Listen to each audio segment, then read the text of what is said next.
Fala galera, tudo bem? Então, nossa primeira videoaula de física e o assunto de hoje é calorimetria. Calorimetria aparece tanto no Enem quanto na UERJ. A maneira como esse assunto aparece é um pouquinho diferente. Na UERJ você tem questões mais diretas, objetivas, calcule isso, quanto é isso. No Enem ele tenta contextualizar um pouquinho mais, misturar com eletricidade, misturar com um pouquinho de consumo residencial, falar sobre placas fotovoltaicas, enfim. A gente vai ver as duas coisas aqui. Então, basicamente, calorimetria é o estudo da troca de calor dos corpos, beleza? O que seria o calor? O carinha que a gente está representado por esse Q maiúsculo. É a energia térmica que flui espontaneamente do corpo de maior temperatura para o corpo de menor temperatura. Exemplo, eu tenho aqui um corpo A e um corpo B. Vou falar que o corpo A tem uma temperatura de 80 graus Celsius. Já o corpo B possui uma temperatura de 20 graus Celsius. Obviamente você consegue ver comigo que o corpo A é mais quente do que o corpo B. Então ele possui maior quantidade de energia. Que tipo de energia? Energia térmica. Beleza? Então a energia térmica do corpo A maior do que a energia térmica do corpo B. Então, representei que A maior do que B. Certo? Então, se o corpo A é maior do que o corpo B em energia, lembra que a natureza sempre tende ao equilíbrio. O que vai acontecer? O corpo A vai dar essa energia que ele tem para o corpo B, consequentemente o corpo B vai começar a receber essa energia, vai aumentar a sua temperatura, vai ficar cada vez mais quente. Um perde, o outro ganha. Então o que vai acontecendo? Essa troca de calor entre eles vai continuar acontecendo até que eles atinjam o chamado equilíbrio térmico. E que seria o quê? A temperatura do corpo A ser igual à temperatura do corpo B. Então, até que esses dois caras tenham a mesma temperatura, ou seja, atinjam o equilíbrio térmico, você vai falar que o corpo A cede energia para o corpo B. Tamo junto? Então, ó, pergunta boba. Quem guarda mais calor? Pô, entre esses dois, o corpo A ou o corpo B? Você fala assim, então, aí que tá. Essa pergunta não é uma pergunta boba, é uma pegadinha que confunde muita gente. Aqui, eu sei que o corpo A tem mais energia térmica. O nome da energia que é relacionada à temperatura do corpo A é energia térmica. Quando essa energia térmica migra, sai de um corpo para o outro, nós falamos que ela muda de nome. O nome dela vira calor, certo? Então, se por acaso aparecer lá, quem guarda mais calor, corpo de temperatura tanto e outro de tanto, é pegadinha, beleza? Isso pode aparecer tranquilamente no Enem.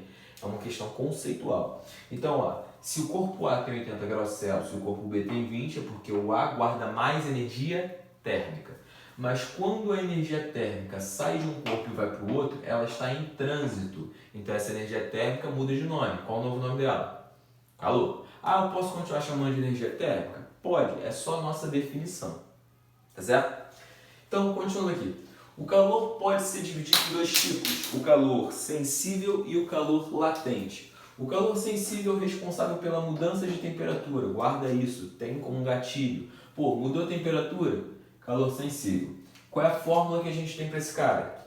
Ó, calor sensível, que representa por Qzão com Szinho, é igual a mc delta T. Tá? Quem são esses caras? M é a massa que o corpo vai ter. Nos problemas ela pode ser expressa tanto em grama quanto em quilograma. Beleza? Vai depender do tipo de questão. Essa variação de temperatura. Lembra a unidade principal que a gente trabalha aqui, que é o graus Celsius. Beleza? Então vai ter variado 20, 30, 40 graus Celsius. E o calor específico. As unidades desse cara são caloria por grama grau Celsius ou joule por quilograma grau Celsius.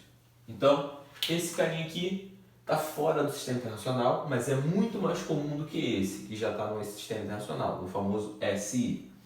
Mas antes de seguir, o que seria esse calor específico? O calor específico você vai guardar como sendo uma característica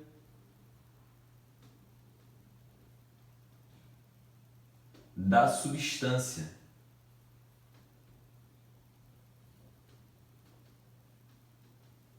Calor específico é a característica da substância. Então eu vou trabalhar com um pedaço de madeira. Então quer dizer que se eu aquecer esse pedaço de madeira, fazer a troca de calor com ele, ele tem um calor específico próprio. Ah, então vou usar água. A água tem um calor específico próprio, plástico e assim por diante. Cada substância tem um calor específico, possui uma característica. Tá legal? Aqui eu botei um esqueminha só para representar como é que funcionaria mais ou menos essa história do calor específico. Eu peguei aqui 1 grama de ferro, finge que aqui tem 1 grama de ferro, essa bolinha, e o calor específico do ferro é 0,12 calorias, ou seja, o ferro só aumenta a sua temperatura se eu fornecer 0,12 ou diminui a sua temperatura se eu retirar 0,12. Então o ferro só muda a temperatura se eu fornecer ou retirar 0,12 calorias. Então o objetivo aqui que eu tenho é para aumentar a temperatura do ferro de 10 para 12 graus Celsius, ou seja, eu quero aumentar a temperatura em 2 unidades. Mas se para aumentar em 1 unidade ele precisa receber 0,12, se eu quero aumentar ele em 2 unidades, eu preciso fornecer quanto para ele? O dobro, né? Então eu posso falar que aqui ele precisa receber 0,24 calorias. Quando eu fornecer isso, ele vai de 10 para 12 graus Celsius.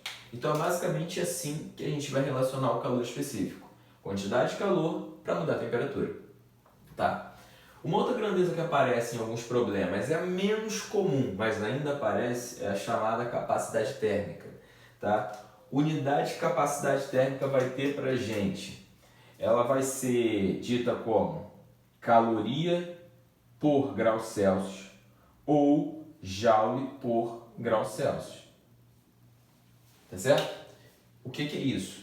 Eu não falei que o calor específico é uma característica da substância, né?